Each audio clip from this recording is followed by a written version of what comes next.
La variación de volumen con respecto al tiempo en este problema es de medio metro cúbico por segundo, como lo menciona acá el enunciado. Ya tenemos esta información.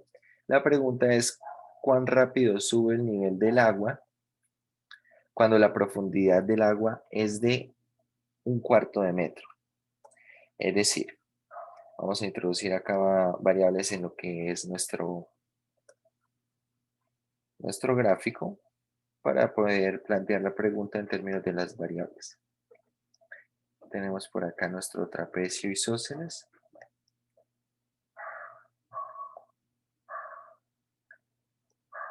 Tenemos que esto es un metro.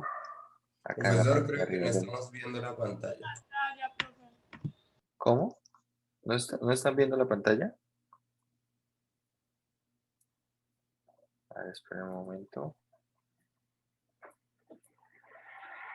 ¿Ahora sí? ¿Están viendo el tablero? Señor. Bueno, listo.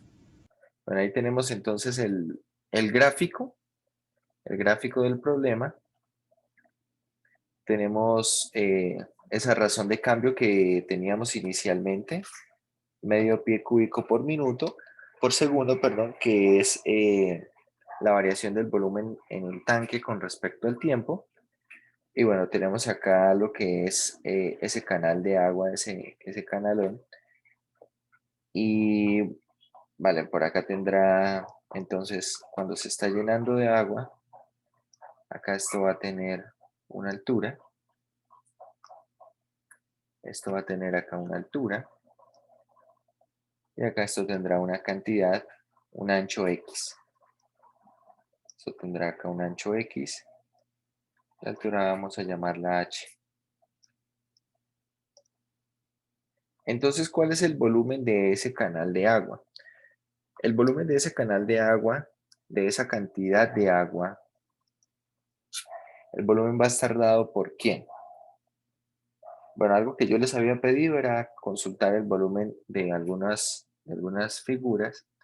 Entre otras, tenemos acá lo que es un prisma de base trapezoidal, y el volumen de un prisma como tal, el volumen para un prisma, esto es área de la base por la altura.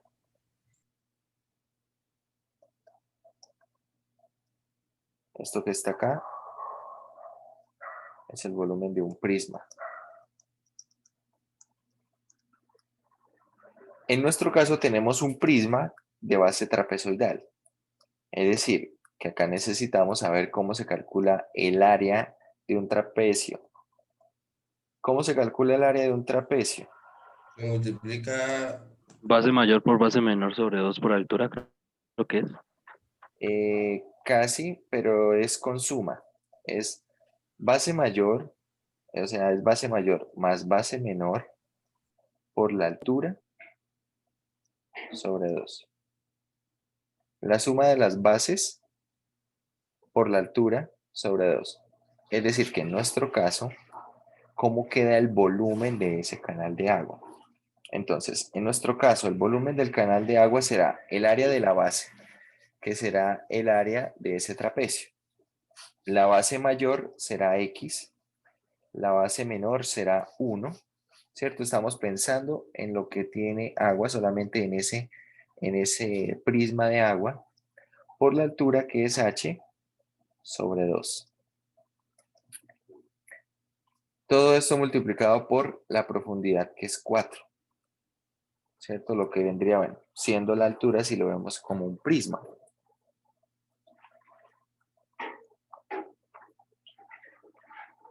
Vale.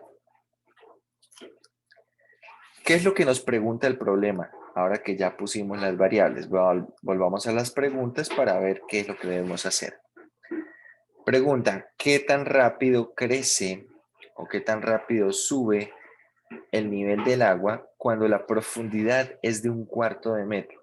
Entonces lo que queremos saber es cuál es la variación de la altura, ¿cierto? El nivel del agua con respecto al tiempo cuando tiene un cuarto de metro de profundidad. Esta es la pregunta.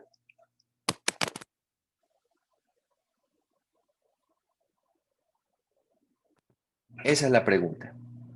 ¿Quién es de h de t cuando h vale un cuarto?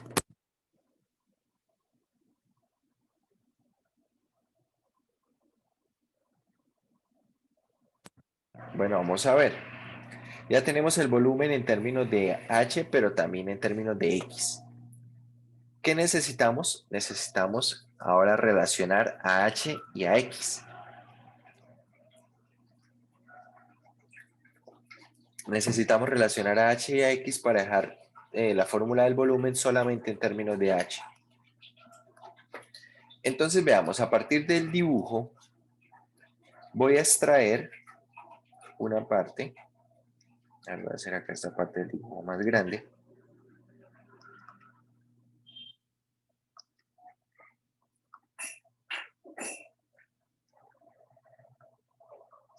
Más o menos. Y aquí voy a partir el trapecio de esta manera. Si yo divido el trapecio de esta manera, tengan en cuenta que acá esto es 1 en la base menor. Entonces la base mayor, la cual va a ser 2, todo mide 2, hasta acá mide 1, ¿cierto? Esta parte central mide 1 y cada una de estas partes de los costados va a medir 1/2. ¿Por qué? Porque todo esto mide 2, ¿cierto? Todo esto mide 2 y estamos ante un trapecio isósceles. Ya vamos a ver para qué voy a usar esa información. La altura completa del trapecio. Creo que la altura no la, ¿verdad? Es 1 metro. Ahora, vamos a tomar acá una parte que contenga agua, un volumen de agua.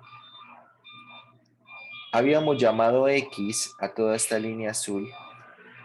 Entonces observe, si nosotros nuevamente la parte central, notamos que esta parte central es 1, la pregunta que les hago es la siguiente. ¿Cuánto mide esta parte en la cual estoy poniendo un segmento rojo? ¿Cuánto mide?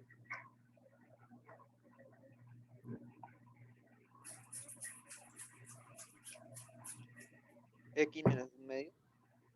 Por favor, ¿puedes repetirlo? X menos un medio.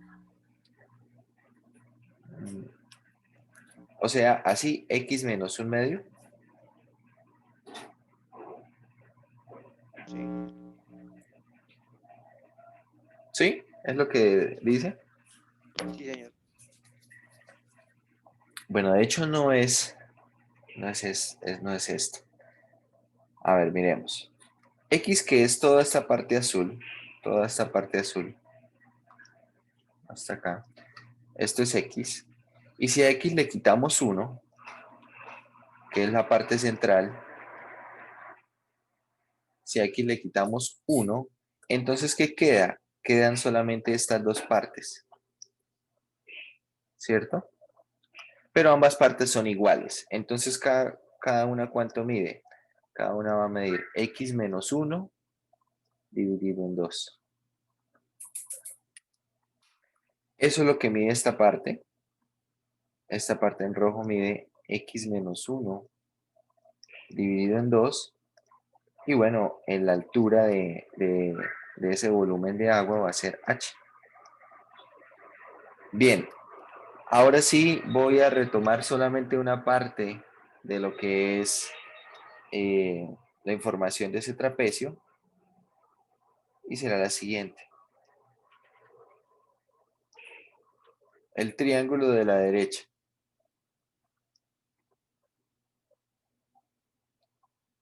Este triángulo de la derecha. Entonces acá tenemos este segmento que ya dijimos que mide X menos 1 sobre 2. Esta altura es H. Esta otra altura es 1. Y esta parte de arriba mide 1/2. Ahora puedo hacer semejanza de triángulos. Entonces, por ejemplo, 1 esa h como 1/2 esa x menos 1 sobre 2.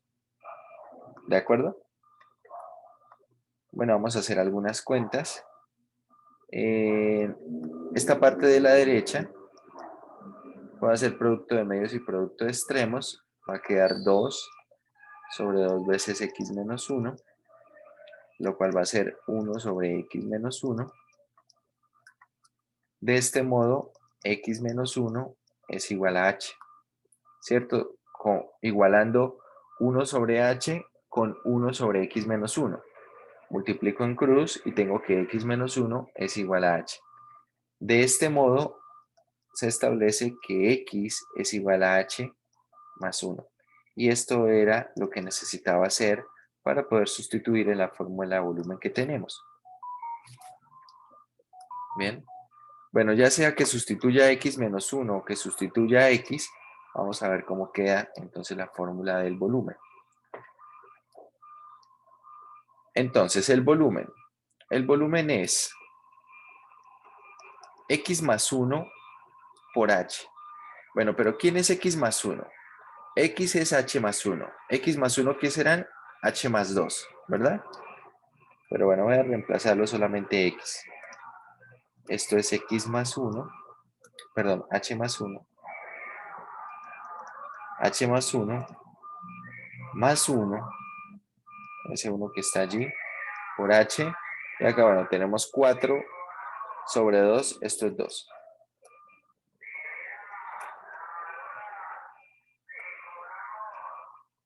Es decir, que el volumen en términos de h es 2 veces h por h más 2.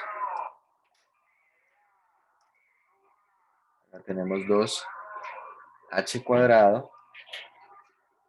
Y acá tenemos más 4h. Más 4h. ¿Sí habían llegado a esa fórmula de volumen en términos de h, muchachos?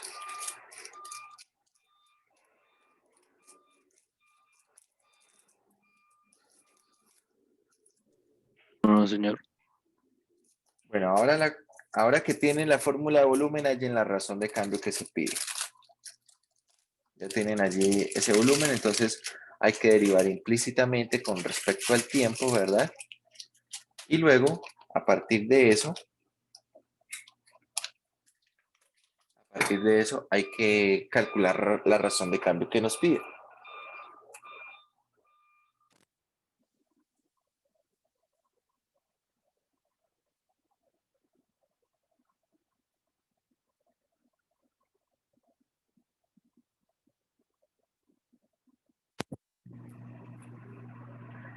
Bueno, ¿cómo sería? Vamos a derivar con respecto al tiempo. Se hace de manera implícita. La derivada de b es 1 por la derivada interna, que es db de t. Acá tenemos 4h por dh de t más 4 por dh de t.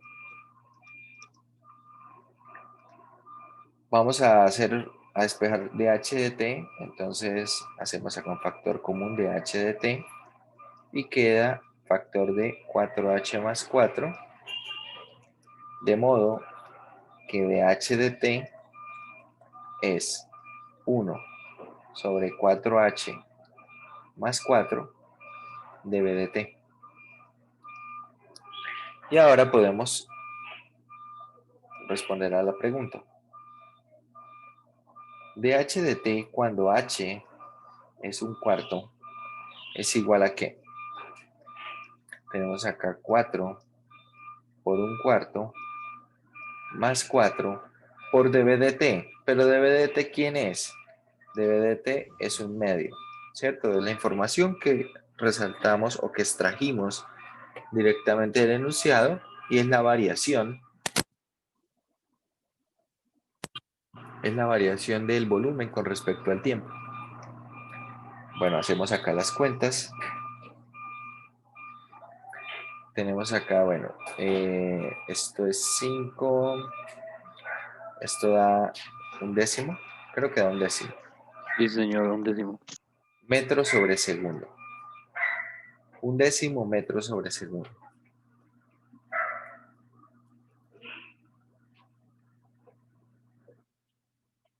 Observen que en este ejercicio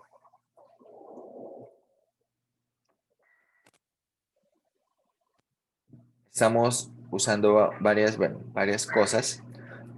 Cosas como que, vamos a hacer un pequeño repaso del ejercicio. Lo que es importante, muchachos, como lo dijimos en las directrices, primero que nada, identificar la información que nos dan. Segundo, lo que queremos es, o bueno, el objetivo es establecer qué es lo que nos preguntan, qué es lo que quiere que respondamos en el problema. Pero claro, para poder establecer esta información es necesario primero hacer un esquema, ¿cierto? No podemos simplemente decir, bueno, quiero variación de la altura con respecto al tiempo si no he metido la variable altura en ningún lado. Entonces, para eso primero necesito un esquema. Un esquema donde vaya a introducir variables, donde pueda relacionar esas variables, ¿cierto? Y luego de eso, entonces sí puedo plantear qué es lo que quiero responder en el problema. ¿Cuál es la pregunta central del problema? Para responder esa pregunta central, entonces habrá que ver cómo relacionar las variables. Mucha atención, porque acá nosotros tenemos una relación, vamos a poder encontrar una relación, y de hecho lo hicimos, entre la variable x y la variable h. ¿Por qué relacionarlo con el volumen? ¿Por qué querer hablar de la fórmula del volumen y no hablar de la fórmula del área del trapecio? Muy sencillo. ¿Por qué se usa esa información con el volumen? Porque nos dan una razón de cambio del volumen. Cuando ustedes observen que tenemos dado una razón de cambio del volumen y tenemos que averiguar una razón de cambio de la altura, entonces de alguna manera necesito una función que relacione el volumen con la altura. Necesito una ecuación que haga esto. ¿Bien? ¿Por qué? Porque así voy a relacionar la información dada, variación del volumen, con la información solicitada, la variación de la altura. Si yo no lo relaciono mediante el volumen, por ejemplo, si lo hiciera mediante el área, entonces allí no tendría acceso a la información dada, a esa información inicial.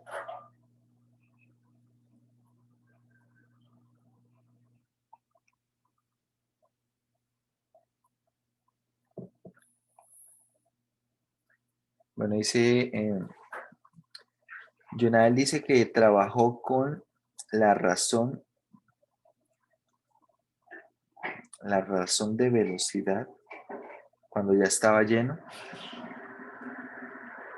No entiendo esa primera parte, lo que dice de la razón de velocidad cuando estaba ya lleno. O sea, la razón de velocidad de que la razón de cambio o la variación del volumen en el momento justo en el que se llena el tanque. Porque hay que tener en cuenta que todo el tiempo la razón de cambio es la misma, ¿no? Todo el tiempo la variación del volumen es la misma, es un medio.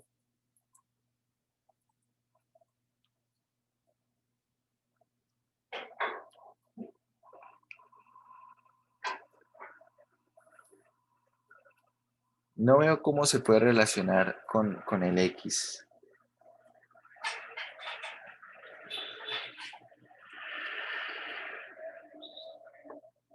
Hay que ver que, por ejemplo, el valor de X y el valor de la altura, bueno, ahorita vamos a responder vamos a hacer un par de preguntas con respecto a eso. La variación de H y la variación de X no son lineales, ¿no? No son constantes y tampoco son lineales. Es decir, uno podría tal vez pensar que si cuando H vale un medio, la variación, no sé, es 10, estoy diciendo cualquier cosa. Entonces, cuando valga un cuarto, de pronto es 5, ¿sí? Si vale la mitad de la altura, de pronto la variación es la mitad. Eso no necesariamente debe ocurrir. No necesariamente debe ocurrir. Ya vamos a hablar un poco de eso. En este ejercicio podemos hacer ese tipo de preguntas. Y de Pues, pronto ¿será que sí. puede hacer un zoom inverso, por favor? Sí, voy a seguir haciendo el repaso del ejercicio y ahorita hago un zoom inverso. Entonces, de esa manera tenemos que pensar para poder establecer la necesidad de una ecuación que relacione al volumen con la altura. Bien, para poder usar la información que me proporcionan y relacionarla con la información que me solicitan. Ese es el objetivo. Acá este es el objetivo, una ecuación que relacione volumen con la altura. Entonces ahora la primera pregunta que deben hacerse es cómo se calcula el volumen del prisma, el volumen de ese canal de agua. Y bueno, el volumen del prisma, acá establecimos cómo se calcula, área de la base por la altura. Y bueno, en este caso la base es un trapecio, entonces el área del trapecio, ¿cómo se calcula? Suma de bases por la altura sobre 2. Y de esa manera llegamos a establecer una primera versión del volumen. Esta que estoy encerrando en amarillo. Una primera versión del volumen. ¿Qué pasa? Que esa versión del volumen relaciona el volumen con la altura, pero también con otra variable, la variable x. Ahora hay que ver cómo relacionar a x con h, que para eso fue que utilizamos la semejanza de triángulos aquí desde esta partición en el trapecio. Desde esta partición en el trapecio usamos semejanza de triángulos para poder relacionar x con h, y de esta manera, al encontrar el valor de x, podemos encontrar una ecuación que relaciona al volumen solamente con la altura, que era lo que queríamos por acá, ¿verdad? Era lo que queríamos. Una vez tenemos esto, en ese momento sabemos que podemos derivar y que el problema prácticamente ya está resuelto. ¿Por qué? Porque acá simplemente vamos a derivar con respecto al tiempo, a despejar la razón de cambio que nos piden, a despejar esa razón de cambio que nos piden y a evaluarla en la información que por aquí nos ofrece. Bueno, ahorita vamos a hacer un par de preguntas más con respecto a este ejercicio. Por acá vamos a hacer un zoom inverso. No sé si se alcanza a ver bien todo, pero bueno, ahí está la mayoría.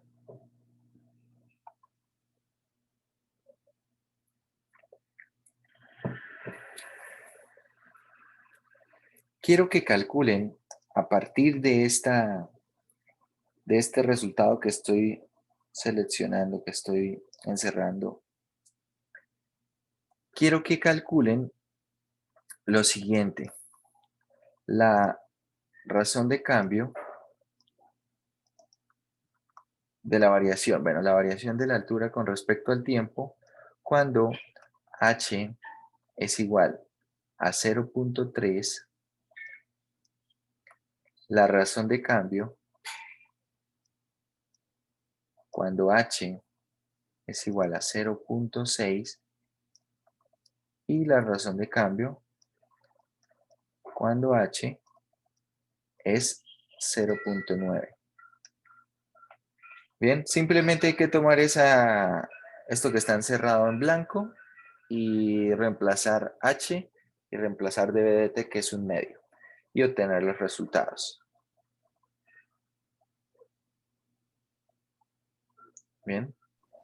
En la primera me dio 0,096, profe. A ver. La primera es 0,096. Bueno, esta unidad es metros sobre segundo. La segunda, ¿cuánto da?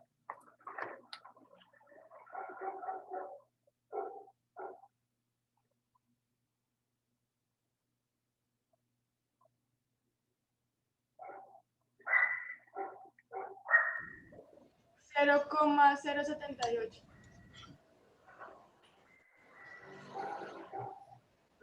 0,078.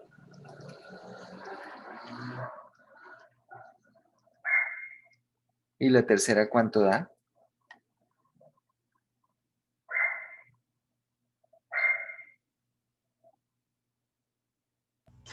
Cero coma cero sesenta y cinco. 0,065. Bien. Observen. Acá estamos haciendo un aumento de h de 0,3 a 0,6, es decir, aumentamos al doble, ¿verdad? Aumentamos al doble. Y observen que la razón de cambio no aumentó al doble, de hecho disminuyó, pero de hecho tampoco disminuyó a la mitad. Es decir, no disminuyó de manera proporcional, no disminuyó, podríamos pensar que es algo lineal con respecto a lo cual está variando y no es así.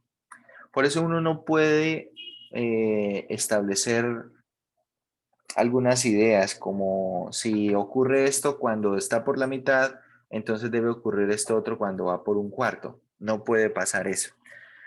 Bien, eso pasaría, por ejemplo, si estuviéramos con un cilindro circular recto. Con un cilindro circular recto sí ocurre que la variación es proporcional. A ver, no sé si acá tenemos una figura, no.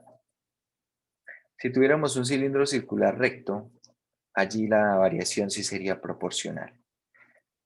En el problema 33 va a ocurrir algo similar.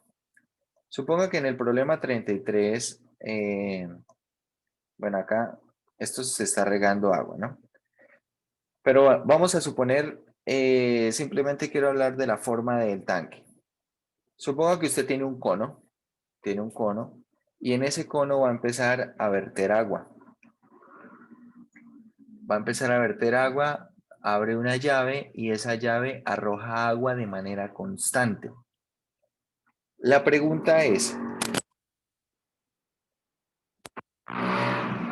por unidad de tiempo, supongamos, no sé, en un minuto, ¿en dónde va a variar más la altura? ¿En un instante inicial o en un instante final?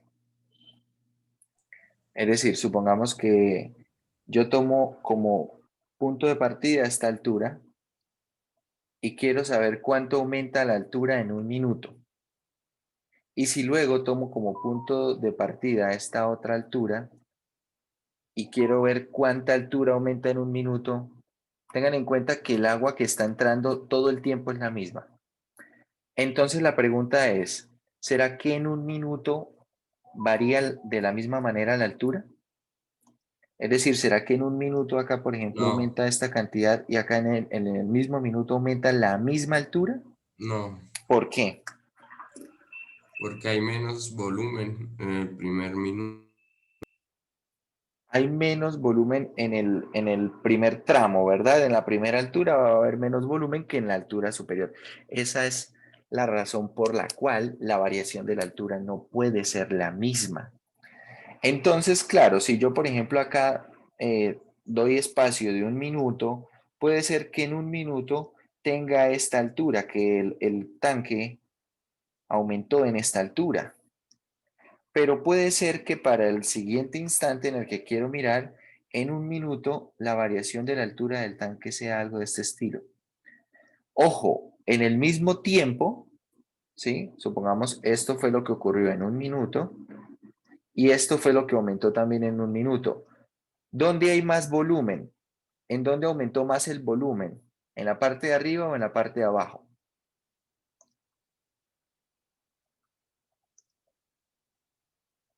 Aumentó lo mismo, ¿no? Sí, señor, aumentó lo mismo. ¿Por qué? Porque sigue constante el agua. Exactamente, la variación del volumen es la misma y como es la misma cantidad de tiempo, entonces el volumen es exactamente el mismo.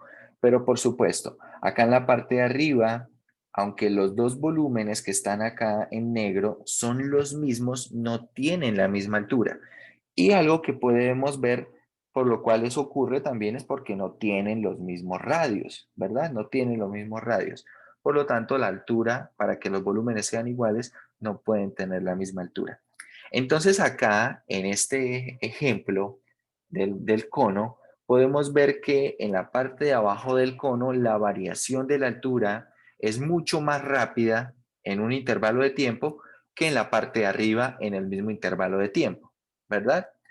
Eso mismo ocurre en nuestro canal de agua. Exactamente lo mismo ocurre.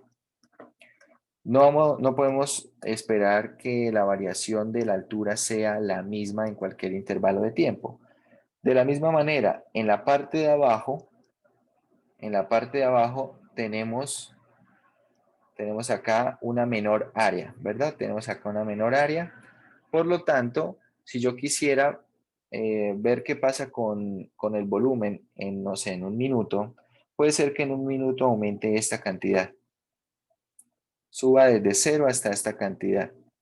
Pero en otro tramo, si de pronto yo me ubico en este tramo, puede ser que en este tramo la variación de la altura sea mucho más pequeña. ¿Por qué? Porque ese mismo volumen tiene más espacio en el cual distribuirse. Entonces acá la variación de la altura inicialmente va a ser más grande que lo que va a ser posteriormente. Y eso que estamos diciendo acá, de hecho lo podemos observar en los datos. Cuando tenemos una menor altura en este problema, la variación de la altura es mayor que posteriormente, ¿cierto? Observen, en 0,3 es 0,096, pero en 0,9 es 0,065. Disminuyó la forma en la que varía la altura. Disminuyó la forma en la que varía la altura con respecto al tiempo. ¿Vale? Hay que tener eso muy, muy en cuenta cuando estemos analizando los resultados de algunos problemas, las respuestas en algunos problemas. Hay que tener eso en cuenta para ver si lo que estamos haciendo es coherente, si los resultados que estamos obteniendo son coherentes con lo que ocurre en el problema. Si de pronto hay algo que no esté cuadrando con lo que ocurre en el problema, entonces habrá que revisar las cuentas. ¿Bien? Bueno.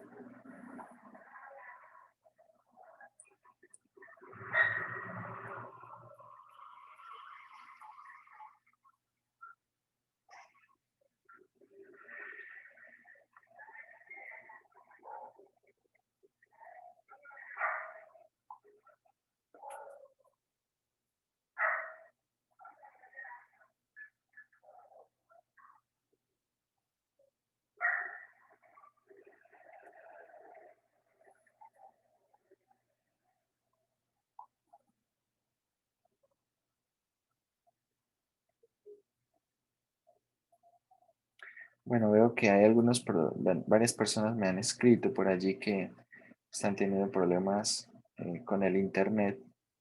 Vamos a tratar de subir las clases el mismo día. La clase de hoy la voy a estar subiendo hoy mismo para que se puedan ir poniendo al corriente de lo que vamos haciendo.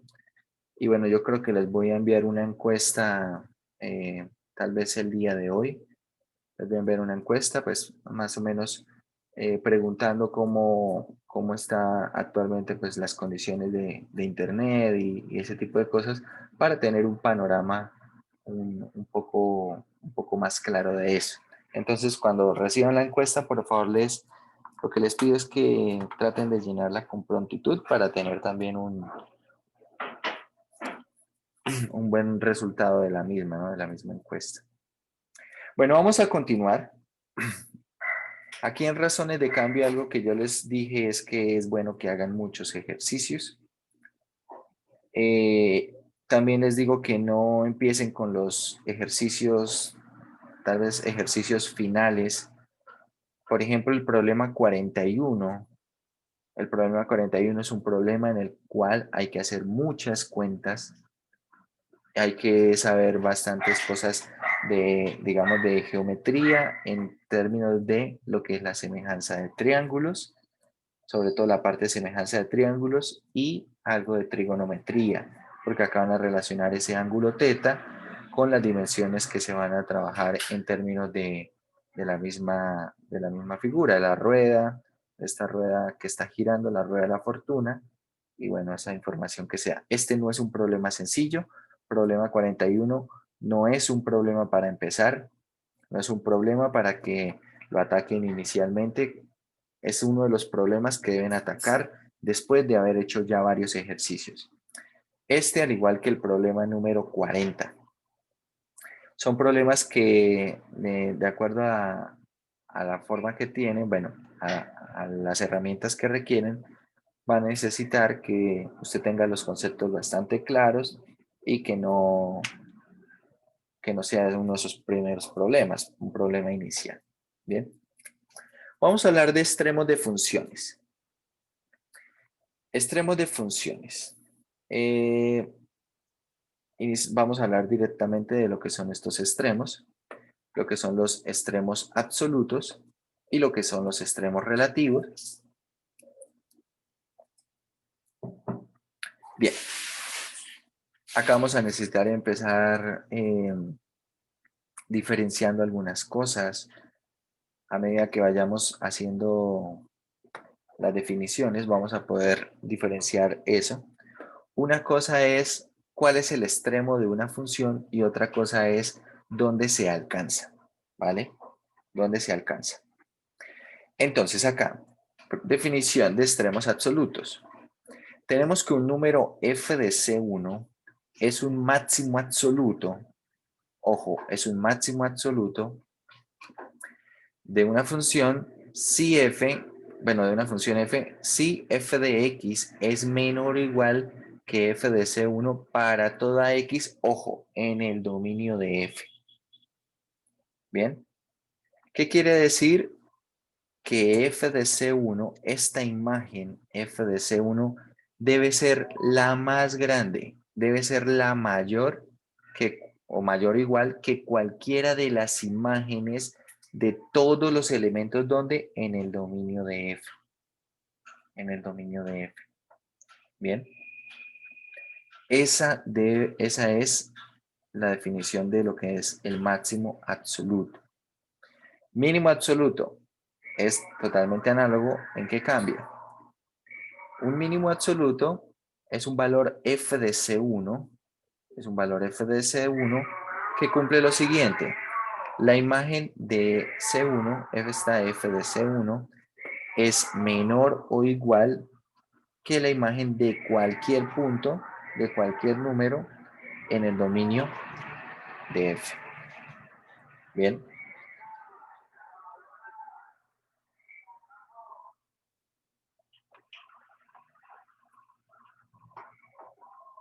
Bueno. Según lo que vemos nosotros en esta gráfica, ¿quién es el mínimo absoluto? ¿Qué dirían ustedes?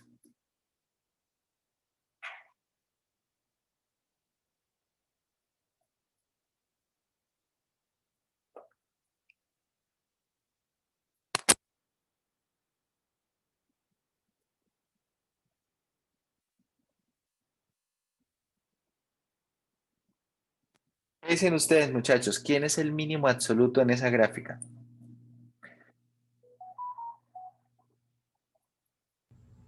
2. 2.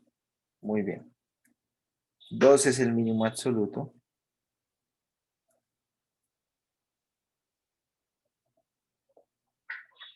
Tengan en cuenta eso.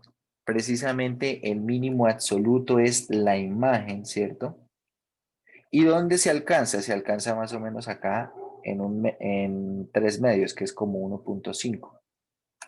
Pero el mínimo absoluto siempre es una imagen, ¿vale? Esto es bien importante reconocerlo desde el inicio.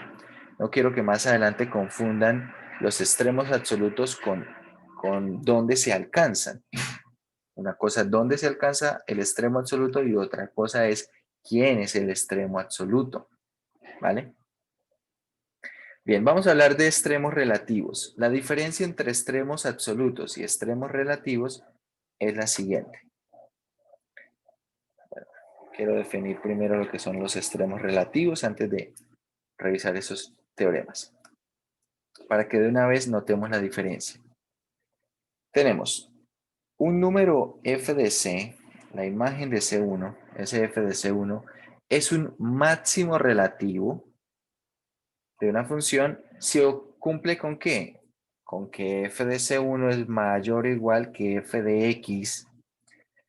Hasta el momento va igual. La diferencia ¿cuál es? Que ahora esto es para todo x en algún intervalo abierto que contiene a C1. ¿Cuál es la diferencia entonces entre las dos definiciones? Que los extremos absolutos comparan la imagen de C1 con todos los elementos del dominio, pero en los extremos relativos, un máximo relativo, por ejemplo, compara la imagen de C1 con todos los elementos de X, pero que estén en algún intervalo abierto, ¿vale? Que estén en algún intervalo abierto. De forma análoga se define lo que es un mínimo relativo. Un mínimo relativo para en términos de esta definición es un valor f de C1 que cumple ¿qué? Que f de C1 es menor o igual que f de x para cualquier valor de x en algún intervalo abierto que contenga a C1. Bien, en algún intervalo abierto que contenga a C1. Entonces, bueno, quiero que hagamos algunas preguntas con respecto a extremos relativos y extremos absolutos.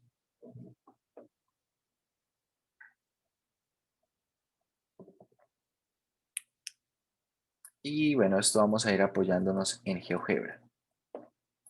Tal cual como tenemos dicho que son los extremos relativos y extremos absolutos, entonces veamos lo siguiente. Es posible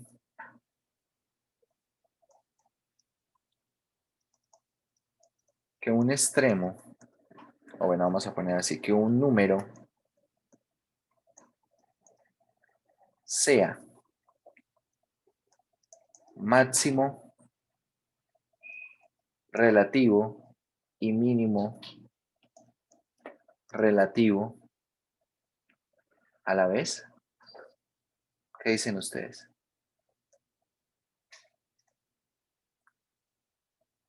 ¿Y qué pasa si a esta pregunta en lugar de ponerle relativo, le ponemos absoluto? ¿Será que es posible?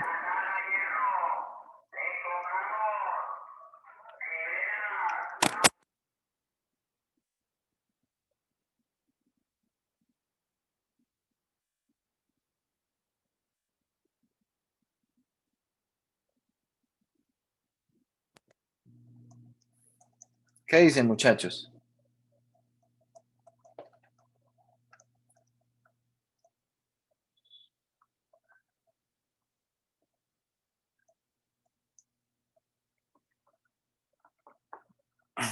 ¿Qué dicen? ¿Es posible o no es posible? A ver, para la primera pregunta, quiero que respondan en el chat, ¿sí o no? Al menos simplemente con lo que tienen en su cabeza, con lo que están imaginándose. No les voy a pedir que lo argumenten, aunque si hay alguien que quiera argumentarlo, estaría muy bien. ¿Será posible que un valor sea máximo relativo y mínimo relativo a la vez? Vamos a ver.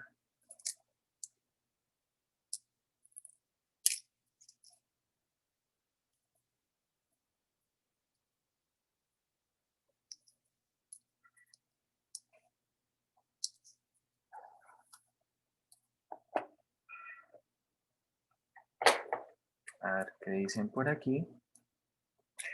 Sí es posible. Vale. ¿Alguien tiene algo en mente? ¿Tiene de pronto alguna idea?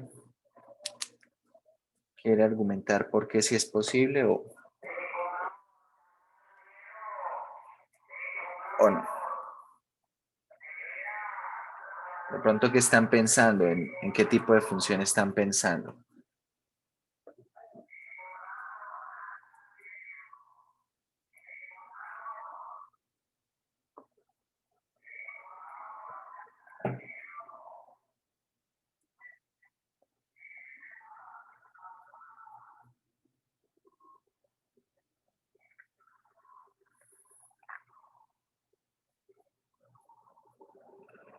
Bueno, vamos a mirar entonces aquí un par de cosas.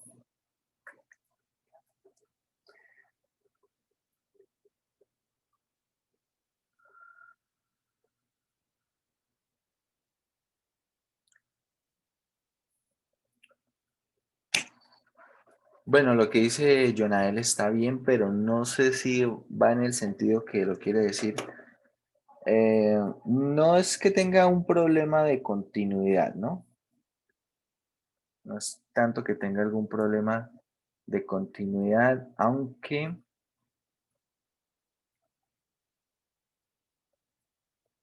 porque, bueno, no sé si es lo que trata de decir. Pero a ver, para que sea máximo relativo, debe ocurrir algo como lo siguiente. Para que este valor, por ejemplo acá 2, esta imagen, sea máximo relativo, ¿qué debe ocurrir? Que esta imagen tenga que ser la mayor imagen, ¿cierto? En algún intervalo. Tenga que ser la mayor imagen de puntos en algún intervalo. Entonces, si miramos acá un intervalo abierto, esta es la mayor de las imágenes allí. Pero es posible que a la vez ese mismo 2, bueno, dice en x al cubo menos x. Vamos a ver, ya la miramos. Es posible que ese mismo 2 a la vez sea mínimo relativo. ¿Qué se necesita para que sea mínimo relativo? Que 2 sea la menor de las imágenes, 2 sea la menor de las imágenes en algún intervalo, ¿cierto? Y acá tal cual tenemos esta gráfica, 2 es la menor de las imágenes en ese intervalo. Lo que ocurra en los términos, bueno, en las otras partes, realmente no es lo que nos preocupa, no es de nuestro interés. Puede ser que la gráfica sea algo así, ¿sí? Puede ser que la gráfica sea algo así. Lo que queríamos ver precisamente es que 2 es máximo relativo y mínimo relativo al mismo tiempo. Es decir, 2, que es esta imagen, 2 es la mayor de las imágenes dentro de un intervalo, pero es la menor de las imágenes dentro de otro intervalo. Bien. De esta manera, muchachos, es que se analiza los extremos relativos. Se analiza como de manera local. Básicamente piensen que uno encierra una parte de la gráfica en una circunferencia, en una bola, y analiza allí el comportamiento de los extremos. Si puede encontrar que hay una imagen que sea mayor que las demás o una que sea menor que las demás, entonces hay presencia de extremos relativos. Cosa contraria ocurre, por ejemplo, si yo tomara una bola abierta aquí. ¿Será que en esta bola abierta que estoy tomando ahora hay extremos relativos? ¿Hay una imagen que sea la menor posible o hay una imagen que sea la mayor posible? Uno podría llegar a creer que sí, pero la verdad es que no. Tengan en cuenta, estoy diciendo que esto es una bola abierta, es decir, es básicamente el comportamiento en un intervalo abierto. Les voy a hacer esta pregunta. Si yo tomo el intervalo desde 1 hasta 3, pregunta, en el intervalo, dentro del intervalo de 1 hasta 3, ¿hay algún número que sea mayor que todos? ¿Mayor o igual que todos? ¿Sí o no?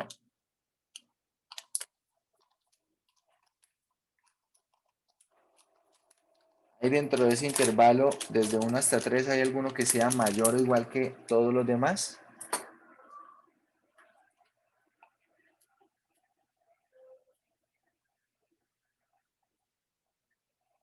¿Sí o no?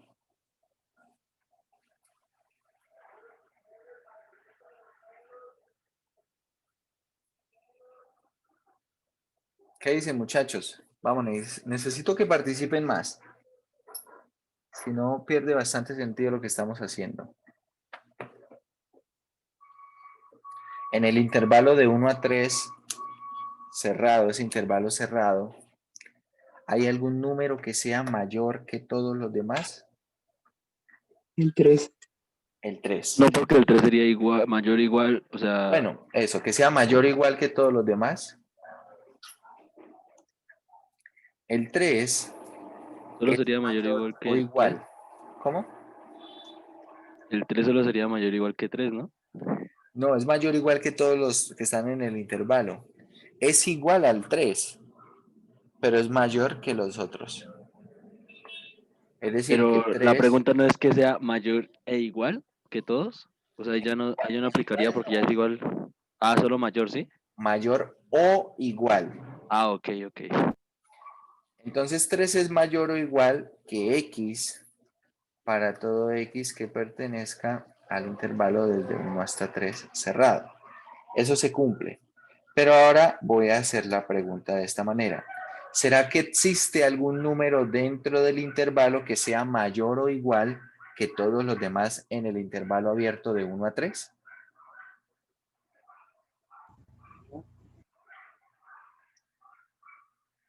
¿Qué dicen? ¿Sí o no? No, No, no. no, No, ¿verdad? Uno podría tratar de encontrar números acá y así quiera postularle el 2.99999 como el mayor que todos. Resulta que si yo a esto le pongo ahora tomo el número 2.999, así, ahora este es mayor. Es decir, que cualquiera que postule voy a poder encontrar alguno que es mayor. Es decir, que dentro de ese intervalo no existe ningún número que sea mayor o igual que todos los demás. Eso ocurre en el intervalo abierto. Y eso mismo va a ocurrir acá en esta bola abierta. Si uno quisiera encontrar una imagen que fuera mayor o igual que todas las demás, acá este comportamiento que tiene en esta partecita que estoy encerrando en negro, es el comportamiento que tiene en el extremo de un intervalo abierto. Bien, acá no lo podemos apreciar por la diferencia de la geometría, ¿vale? Que ya no es en la recta, sino es en el plano. Pero básicamente el comportamiento es el mismo. Como el círculo rojo es un círculo abierto, bien, no es un círculo cerrado. Si fuera cerrado exactamente en la intersección, tendríamos aquella imagen que es mayor o igual que todas las demás. Pero como es abierto, ocurre lo mismo que en el intervalo abierto. No puedo encontrar esa cantidad que sea mayor o igual que todas las demás. ¿Vale?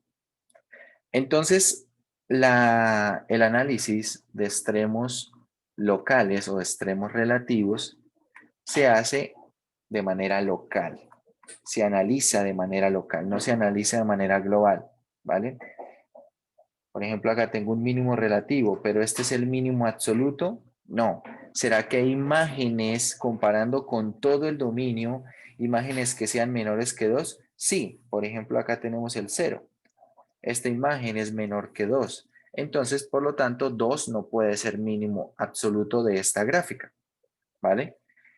Esta gráfica, de hecho, no tiene mínimo absoluto. No hay ninguna imagen que sea menor que todas las demás. Tampoco tiene máximo absoluto. Bien. La respuesta entonces a la primera pregunta es sí. Sí es posible que una función tenga un número que sea máximo relativo y mínimo relativo a la vez.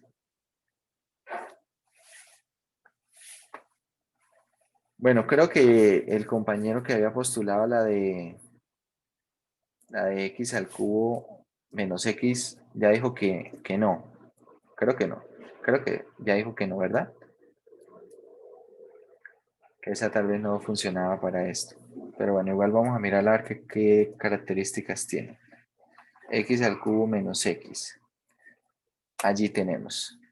Efectivamente, tiene un mínimo relativo, un máximo relativo, pero no tiene esa característica de que el mínimo y el máximo relativos sean el mismo. Bien, ahora la pregunta que sigue es, ¿será posible, pero en lugar de extremos relativos con extremos absolutos? ¿Sí o no?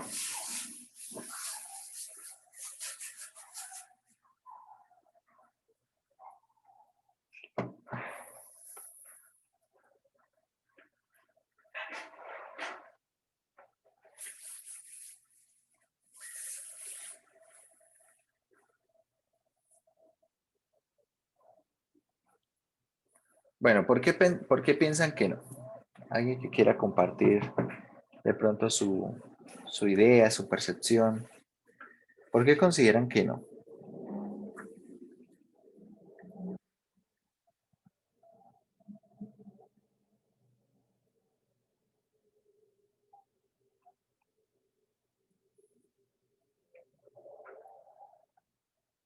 Bueno, ahí alguien dijo depende.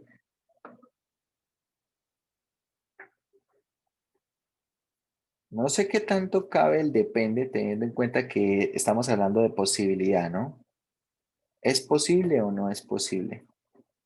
Si es posible bajo algunas condiciones y por eso depende, entonces sí es posible.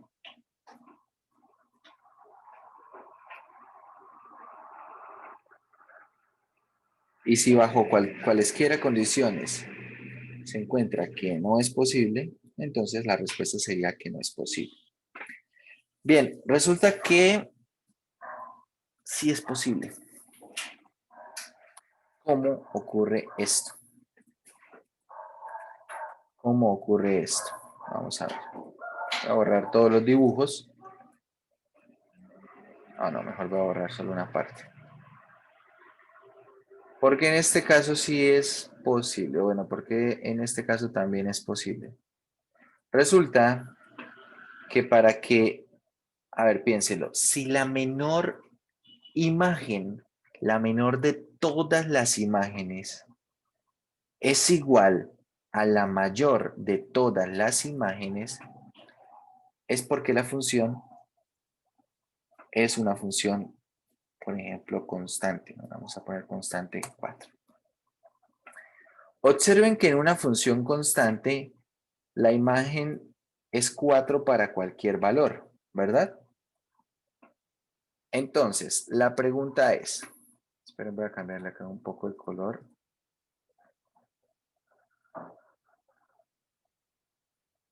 Entonces, la pregunta es, esta imagen, la imagen de cualquier valor, la función f de x es igual a 4. Entonces, la pregunta es, 4 es mayor o igual que f de x para todo x que pertenezca al dominio, que en este caso son los reales, falso o verdadero.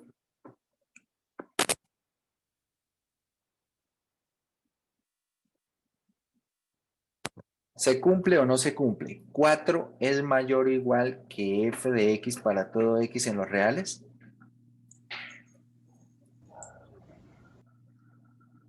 Se cumple, sí, perfecto. Ahora, 4 es menor o igual que f de x para todo x en los reales.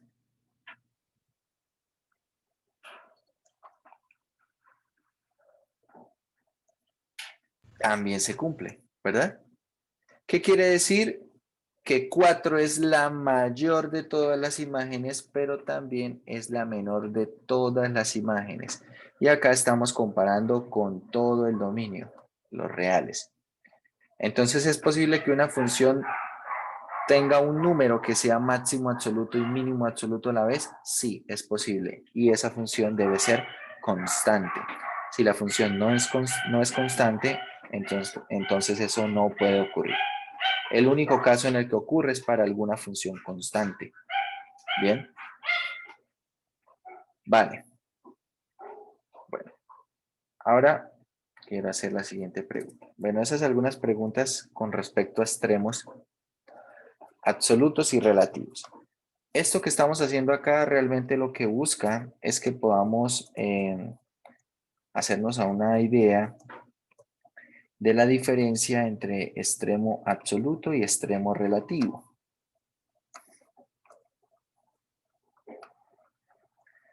Vamos a poner esto así.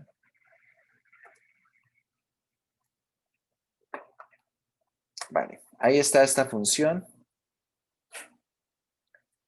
Esta función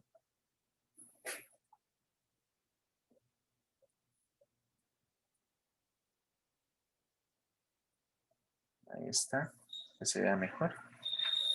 La función es esta que está acá, x por x menos 1, por x más 1, por x menos 2 y por x más 5. Por x más 5. Aquí tenemos la función, bueno, creo que vamos a cambiarle el x más 5 para que se vea. Cambiémoslo por x más 2. Ahí está. Ahí se ve mejor. A simple vista, ¿cuántos máximos relativos tiene la función? ¿Y cuántos mínimos relativos tiene la función? A simple vista, máximos 12. relativos tiene 2, dice Juan Manuel. Y mínimos relativos, 2 también. Listo. Ahora, vamos a mirar. Tengan en cuenta cómo es la función. ¿Quiénes serán, por ejemplo, los máximos relativos aproximadamente?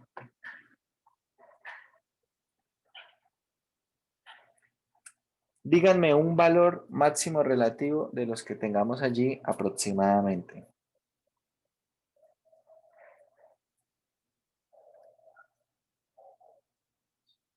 Vale, 3.6.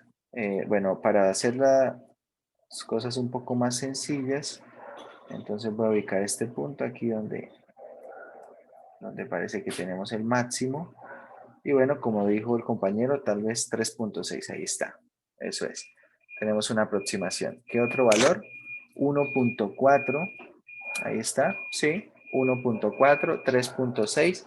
Entonces podríamos decir, para esta función, haciendo una estimación, solamente estimando, que tiene valores máximos relativos. Los valores máximos relativos serían 3.6 aproximadamente y 1.4.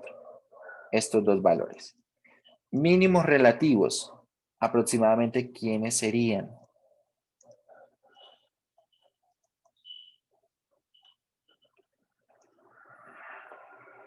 ¿Quiénes serían los valores mínimos relativos? Los mismos pero negativos. Bueno, en este caso por la simetría, ¿verdad? En este caso por la simetría, pero puede que no ocurra así en todos los casos, ¿no? Tenemos menos 1.4 y menos 3.6. Eso es. ¿Tiene extremos absolutos? ¿Tiene máximo absoluto?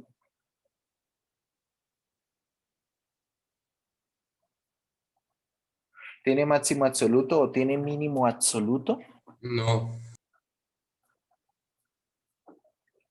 No, no tiene extremos absolutos. Eso. Entonces, observen que es posible que una función tenga extremos relativos y que no tenga extremos absolutos. ¿Vale? Si la pregunta fuera esa, ¿es posible que una función tenga extremos relativos, máximo y mínimo relativo, pero que no tenga ni máximo ni mínimo absoluto? La respuesta es que sí, es posible y esta gráfica, por ejemplo, muestra que es de esa manera. Ahora pregunto, ¿es posible que una función tenga máximo y mínimo absolutos, pero que no tenga extremos relativos? Es decir, lo contrario. Ahora quiero que sí tenga extremos absolutos, pero que no tenga extremos relativos. Yo diría que sí. Bien. Aquí hay que notar, bueno, para acá dicen no, y entonces vamos a hacer lo siguiente. Vamos a poner la siguiente función. Por ejemplo, la función y igual a raíz de x. La función raíz de x, así tal cual la están viendo en pantalla. Pregunto, ¿tiene mínimo absoluto?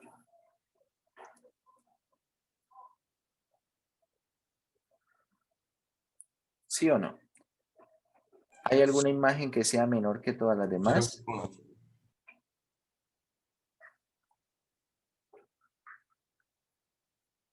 ¿Hay alguna imagen que sea menor que todas las demás? ¿Qué dicen? ¿Sí o no?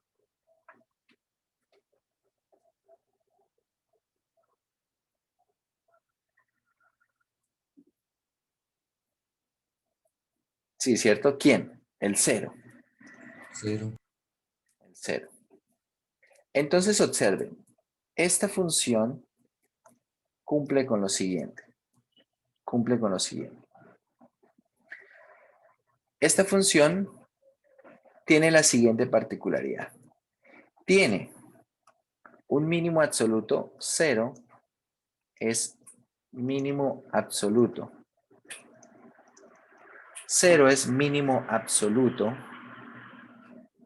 No tiene máximo absoluto. Vamos a poner acá máximo absoluto. No existe para esta función. No, si ustedes observan, de acuerdo al comportamiento, no tiene máximo relativo. Entonces, máximo relativo tampoco tiene, tampoco existe. Pero, ¿qué pasa con el mínimo relativo? ¿Qué pasará con el mínimo relativo?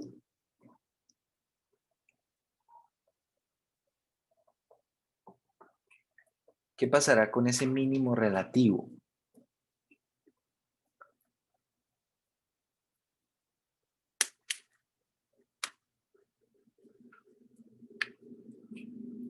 ¿Qué dicen? Si hay, no hay.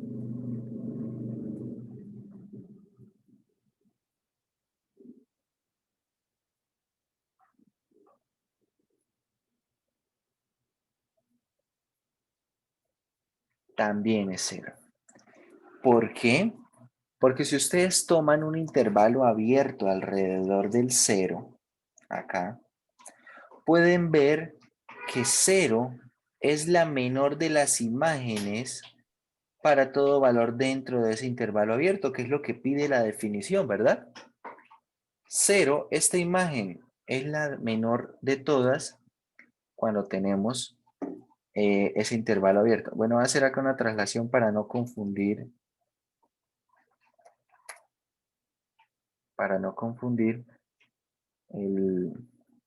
Lo que es el extremo con el lugar donde lo alcanza. Por ejemplo, aquí, bueno, seguimos con lo mismo. Acá venimos con las mismas conclusiones.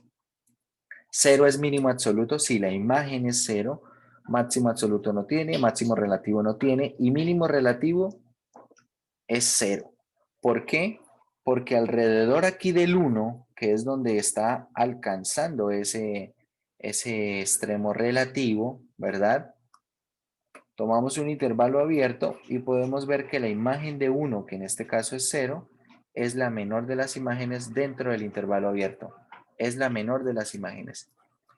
Entonces, cumple con la misma condición o con la misma definición de la existencia del mínimo relativo. Entonces, acá estamos viendo en este ejemplo que donde tenemos este mínimo absoluto en un extremo del intervalo, allí también está ocurriendo un mínimo relativo. También está ocurriendo un mínimo relativo. Y si uno piensa en funciones, Si uno piensa en funciones, por ejemplo, funciones como x al cuadrado, una función así sencilla como una parábola, en la cual hay un mínimo absoluto. ¿Cuál es el mínimo absoluto? El mínimo absoluto es 0, pero resulta que este también es mínimo relativo. Bien, también es mínimo relativo. ¿Por qué? Porque al tomar un intervalo abierto, esta imagen es la menor de todas las imágenes dentro de ese intervalo. Entonces podemos concluir lo siguiente. Si existe un mínimo absoluto, él también será mínimo relativo. Y uno podría pensar, bueno, pero ¿cómo ocurre esto? Tengan en cuenta la diferencia entre los dos tipos de extremos. Para los extremos, para extremos relativos, ¿qué es lo que se mira? Un intervalo abierto, ¿cierto? Un intervalo abierto, vamos a ponerlo así, en el número C1. Pero para extremos absolutos, ¿con qué se compara? Con todo el dominio. Entonces, claro, si tengo un extremo absoluto, y f de C1 es menor o igual que f de x para cualquier elemento del dominio, entonces en particular se va a cumplir ¿para quién? Para algún intervalo que contenga C1. ¿Sí es claro?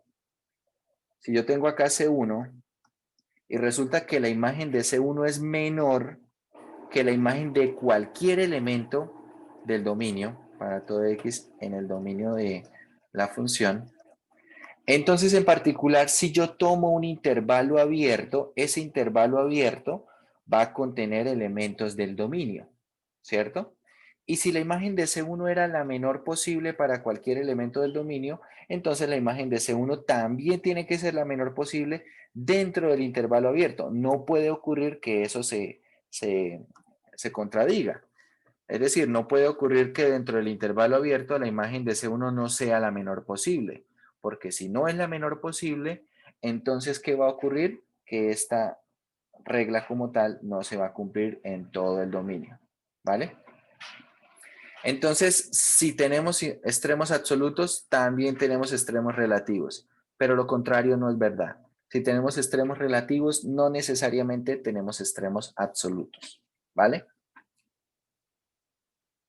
Bien.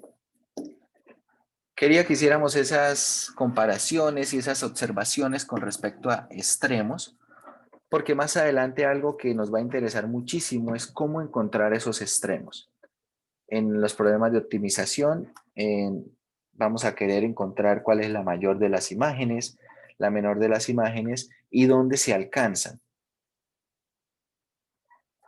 Es el objetivo principal de la sección de optimización. Bien. Bueno, vamos ahora sí a hablar de algunas otras cosas. Bueno, tenemos el teorema del valor extremo y este teorema va a ser muy importante para nosotros, teorema 4.3.1, y establece lo siguiente: una función continua sobre un intervalo cerrado siempre tiene extremos absolutos, siempre tiene máximo absoluto y siempre tiene mínimo absoluto. Una función continua definida en un intervalo cerrado siempre tiene extremos absolutos sobre el intervalo cerrado, que puede ser que esos sean puntos extremos del intervalo, ¿vale? Puede ser que sean puntos extremos del intervalo. Vamos a tomar acá el intervalo de 1 a 5. Entonces voy a tomar acá, por ejemplo, estas imágenes. Así. Lo que dice el teorema es que si la función es continua, y esta que dibujé es continua, y está definida en un intervalo cerrado, acá en este caso de 1 a 5, entonces esta función siempre tiene extremos absolutos. ¿Qué posibilidades tenemos? Que los extremos absolutos ocurran en los extremos del intervalo, que acá estamos viendo que no está ocurriendo, ¿cierto? Solamente en este tramo de la gráfica, ¿cuál es el máximo absoluto? El máximo absoluto es por aquí, no sé, como 2,8 o algo así. El mínimo absoluto será esta cantidad, que no sé, será como 0,6. Y observen que está ocurriendo dentro del intervalo. Entonces, lo que garantiza el teorema es que existen los extremos absolutos. Es posible, voy a hacer otra gráfica en este mismo intervalo, es posible, por ejemplo, que la gráfica hubiese sido algo así. Bueno, voy a borrar acá un poquito. Que la gráfica hubiese sido algo así. Y si ustedes observan, para una gráfica como esta, ¿dónde está el extremo, el máximo absoluto? Está en un extremo del intervalo. ¿Dónde está el mínimo absoluto? Está en el otro extremo del intervalo.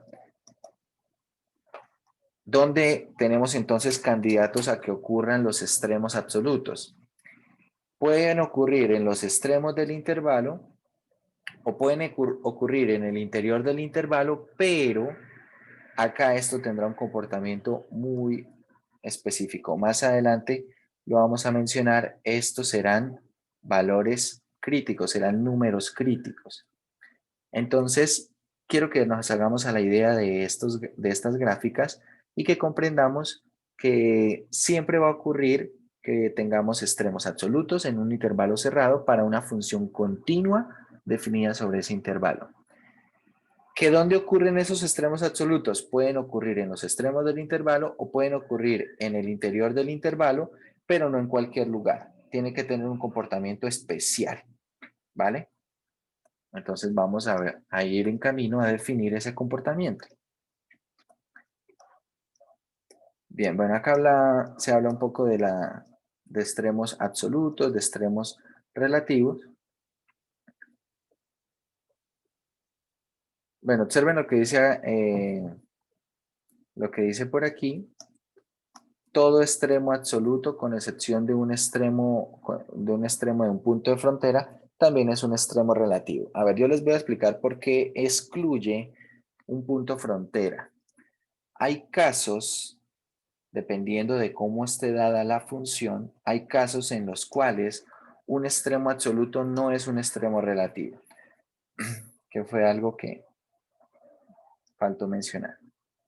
Supongamos esta gráfica y supongamos que yo quiero analizar el intervalo de 2 a 5. En el intervalo de 2 a 5 podemos encontrar en este intervalo que la imagen de 2, esa imagen de 2 es mínimo absoluto. Esa imagen de 2 es mínimo absoluto. Pero ¿será que la imagen de 2 también es mínimo relativo? Entonces tomamos acá un intervalo abierto y comparamos. Si la imagen de 2 es la menor de las imágenes dentro de ese intervalo, sí. Pero acá, como podemos ver, no ocurre. ¿Cuándo ocurre que un punto de frontera sea extremo absoluto y relativo a la vez? Cuando no hay nada definido al otro lado. Si la gráfica es solamente así, entonces la imagen de 2 es mínimo relativo y también es mínimo absoluto. ¿Bien? Si la gráfica es así. Pero si la gráfica es con esta parte azul, es decir, que está definida al lado y lado del 2, entonces es mínimo absoluto en el intervalo de 2 a 5, pero no es mínimo relativo.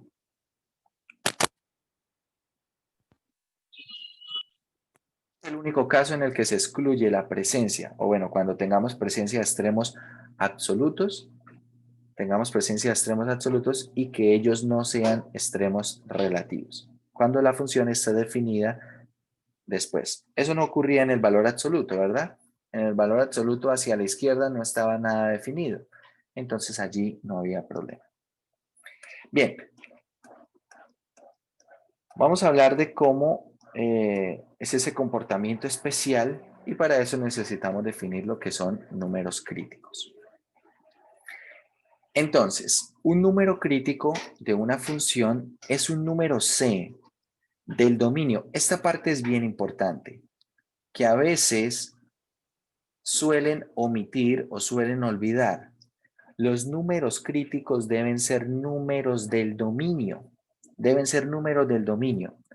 Números en los cuales ocurre que la primera derivada es 0 o la primera derivada no existe. ¿Bien? Un número crítico es un número del dominio en el cual la primera derivada es 0 o la primera derivada no existe. ¿Vale? Damos ejemplos. Hallando números críticos.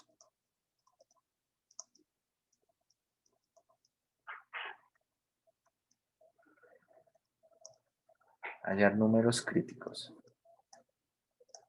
Veamos. Primer ejemplo.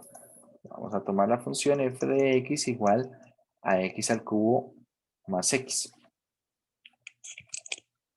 Entonces, calculamos la derivada. Y f' de x acá es 3x al cuadrado más 1. ¿Vale? Ahora la pregunta es, ¿esa primera derivada cuándo no existe? Analizamos, es una polinomial, por lo tanto, siempre existe. Entonces, la única posibilidad para que tengamos números críticos es que la primera derivada sea ¿quién? Sea 0. Entonces, esta primera derivada es 0. Sí, solamente sí, 3x al cuadrado más 1 también es 0. ¿Y esto cuándo ocurre? ¿Cuándo 3x al cuadrado más 1 es 0? Revisen allí en la calculadora.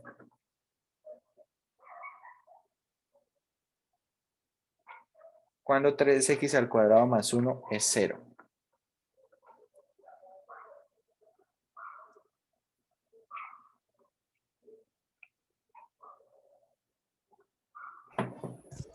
Cuando x igual a menos 2. Ah, no.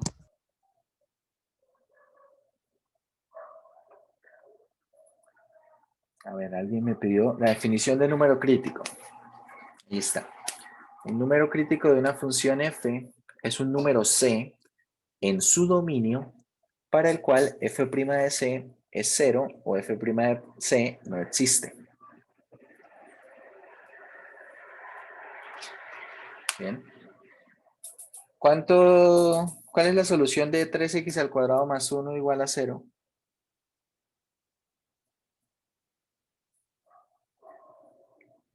Mírenlo allí en la calculadora. ¿Qué les da? Debe darles un par de números complejos, ¿no? Si nosotros despejamos acá, x al cuadrado es igual a menos 1/3. Por lo tanto, x es más o menos raíz de 1/3. Que esto es más o menos raíz de 3 sobre 3i. Esto es más o menos raíz de 3 sobre 3 racionalizando por el número i. La unidad imaginaria. Pero esto realmente no nos sirve. ¿Por qué? Porque estamos hablando de funciones reales, de una variable real, así que esta función f de x igual a x al cubo más x no No es un posee, número. no posee números críticos, ¿vale?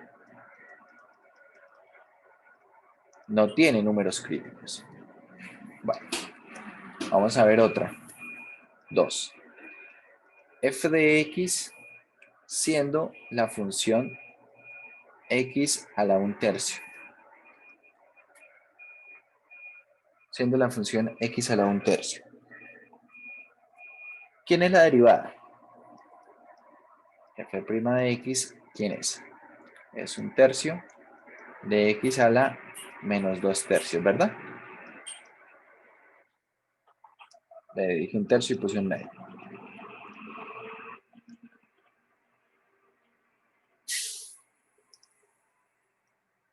Es decir, esto es 1 sobre 3x a la 2/3. Esto es lo mismo que tener 1 sobre 3 raíz cúbica de x al cuadrado. ¿Estamos de acuerdo?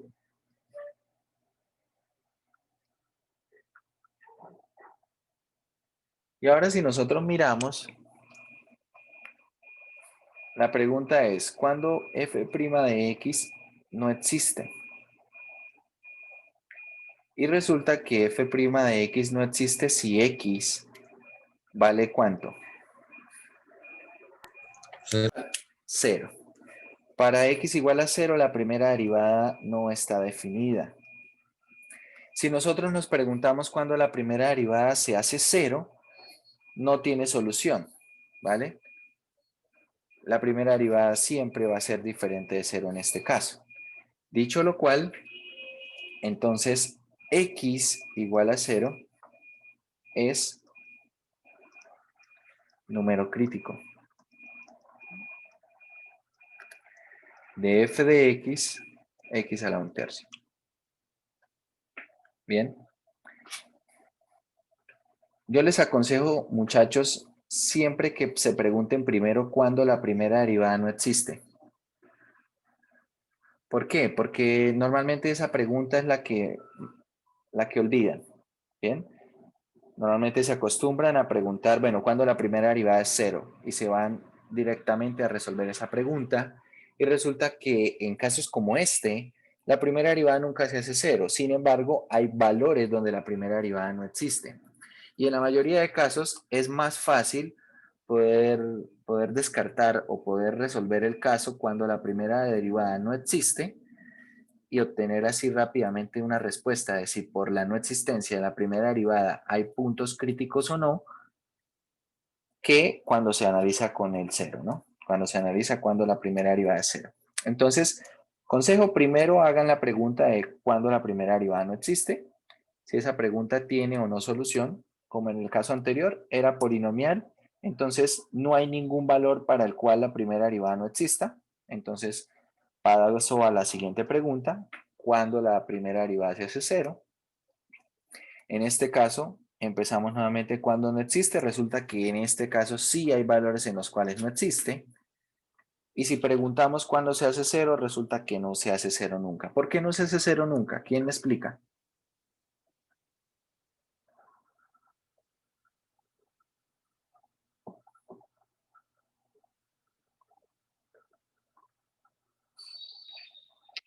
¿Por qué la primera derivada así tal cual está, puedo afirmar que no se hace 0 nunca?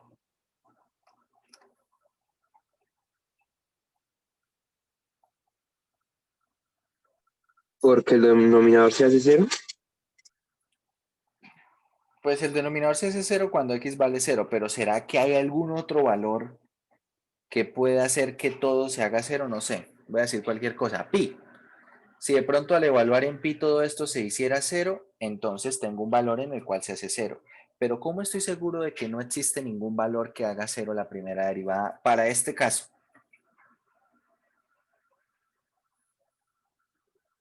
Porque es una fracción. Y al tener una fracción, recuerden, allá desde la parte de preliminares, que una fracción a sobre b es 0, si solamente si el numerador es 0 y el denominador es diferente de 0. Pero el numerador en este caso es 1 y 1 siempre es diferente de 0, ¿verdad? Entonces no va a ocurrir que el numerador se haga 0. ¿Vale? Bien, vamos al siguiente caso. Siguiente ejemplo. 3. F de x igual a x a la 2/3. Perdón, a la menos 2/3. Aquí directamente. X a la menos 2/3. ¿Quién es la derivada? F' de x, ¿quién será? Tengo acá menos 2/3. X a la menos 5/3. Esto se puede escribir como menos 2 sobre 3 raíz cúbica de x a la 5.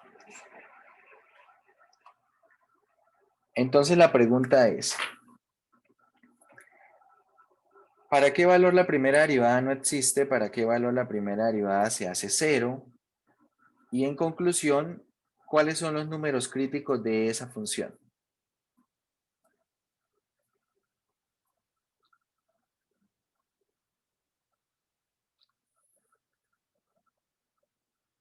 ¿Qué dicen ustedes, muchachos?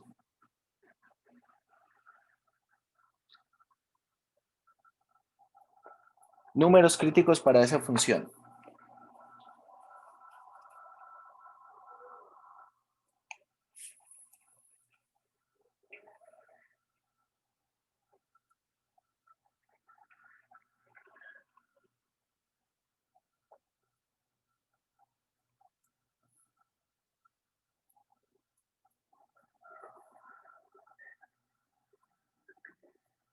Cero.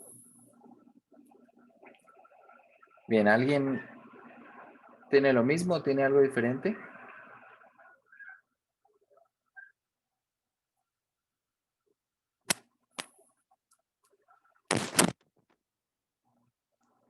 Cero, vale. Bueno, resulta que cuando uno analiza esto, establece que la primera derivada no existe. La primera derivada no existe cuando vale cero, ¿verdad? Sí, solamente sí, x es igual a cero. Podría uno pensar que x igual a cero es un número crítico. Sin embargo, voy a ver aquí. La primera condición para el número crítico es que el número debe ser un número del dominio. La primera condición debe ser un número del dominio. Sin embargo, x igual a 0 no pertenece al dominio de la función. ¿Por qué? Si ustedes observan la función es x a la 2 tercios, que se puede escribir como 1 sobre la raíz cúbica de x al cuadrado. Y x igual a 0 no está en el dominio de la función. Por lo tanto, este valor donde no existe la derivada no representa un número crítico. ¿Por qué no representa un número crítico? Porque en ese valor o ese valor como tal no hace parte del dominio de la función. Conclusión para este ejercicio, f de x igual a x a la menos 2 tercios no posee números críticos. Aquí hay que tener mucho cuidado con eso, muchachos. Una vez que uno encuentre las soluciones a estas preguntas, la pregunta que debes seguir es si esos valores están en el dominio de la función. Es lo que debes seguir.